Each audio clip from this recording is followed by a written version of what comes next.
سلامونه نیکی هیلې مې ومنئ درنو لیدونکو. هیله ده چې روغ جوړ اوسئ. وی دا ډاکټر محمد مشاله دی چې مشهور مصري ډاکټر دی چې د فقیرانو په ډاکټر هم مشهور وو. او نه یوازې دا چې د فقیرانو ناروغانو وړیا درملنه به یې کوله، بلکې د هغوی د دوا پیسې به یې هم ورکولې. هغه موټر او موبایل نه درلود او هره ورځ به پیاده له کور نه تر خپل کتنځي راتلو.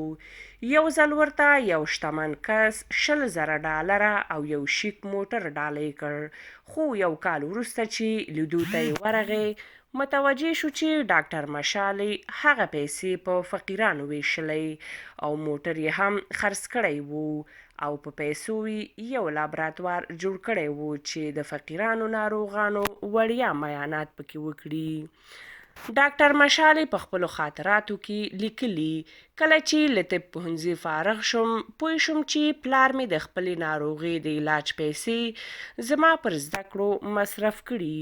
له همغې ورځې مې له خدای تعالی سره عهد وکړ چې له فقیرانو ناروغانو به 1 روپۍ هم نه اخلم.